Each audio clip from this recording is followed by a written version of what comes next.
Vocês sabem quais são os maiores desafios de projeto de incêndio em edifícios altos? São 3 pontos de partida que têm que ser olhado quando estamos projetando: salvaguardar vidas, dar condições para que, no caso de incêndio, os bombeiros possam entrar e sair da edificação com segurança e preservar o patrimônio. No entanto, vale lembrar que edifícios altos precisam dispor de todos os tipos de medidas de segurança contra incêndio existentes. O grande diferencial aqui é a constante monitoração delas, com central de controle que permitem a rápida identificação de possíveis incêndios. Essa identificação precisa ser rápida, porque quando o fogo começa, o problema está na fumaça na maioria das vezes. Estatisticamente, perdemos vidas em incêndio tendo como a principal causa a inalação dessa fumaça. Logo, o que é indispensável em um projeto de incêndio em edifícios altos é a saída de emergência. A criação de uma rota de fuga segura para que a pessoa que esteja no 98º andar, por exemplo, consiga utilizar as escadas em segurança e que, nesses casos, em edifícios altos, pode levar até 30 minutos. Descer escadas em um edifício alto não é uma alternativa muito lógica em casos de incêndio, principalmente se você estiver no 90º andar, como eu falei anteriormente, ou ainda se você estiver com alguma limitação física ou de idade. Para mim, o primeiro desafio nesse tipo de projeto é projetar redutos, ou seja, locais protegidos contra o fogo ou também conhecida como áreas de refúgio. Porém, elas precisam ser bem isoladas, climatizadas e pressurizadas, possibilitando o resgate setorizado dessas pessoas.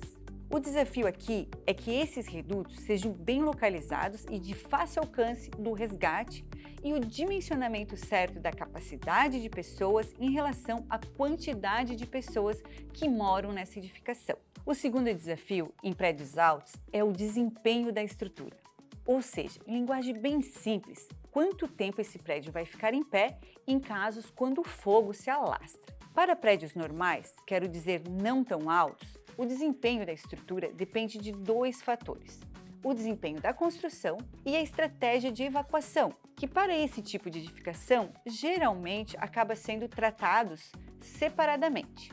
Devido ao tempo de evacuação ser na ordem de minutos, os tempos estruturais são normalmente na ordem de horas. Sendo assim, a estrutura fica intacta para que as pessoas evacuem confortavelmente até as saídas de emergências. No entanto, para edifícios altos, isso não é aplicável.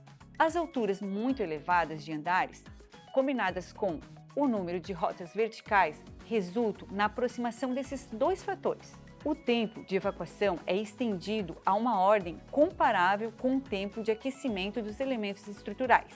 Evacuação e falha estrutural, portanto, estão em risco de sobreposição.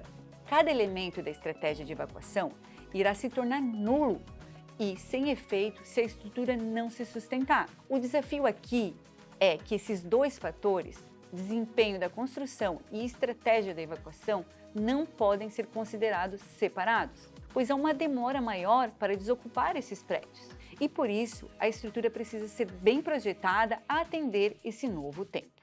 Terceiro desafio: especialistas são categóricos ao afirmar que sistema de sprinkler, conhecido como chuveiros automáticos, instalados normalmente no teto e sensível ao calor, é a forma mais segura de prevenir que um incêndio se alastre.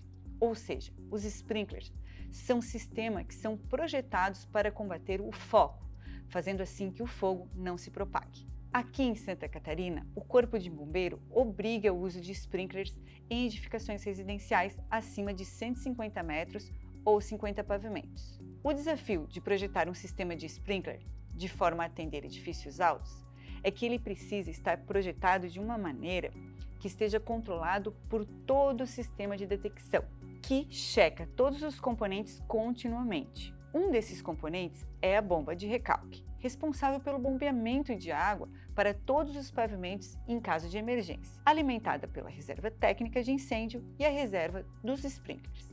E como dica final, os problemas de incêndio em edifícios altos merecem uma atenção especial, tanto dos projetistas quanto dos bombeiros, em razão da complexidade dos riscos existentes inerente à própria edificação. Por hoje era isso, pessoal. Até a próxima Não esqueçam de se inscrever no canal aqui da OK.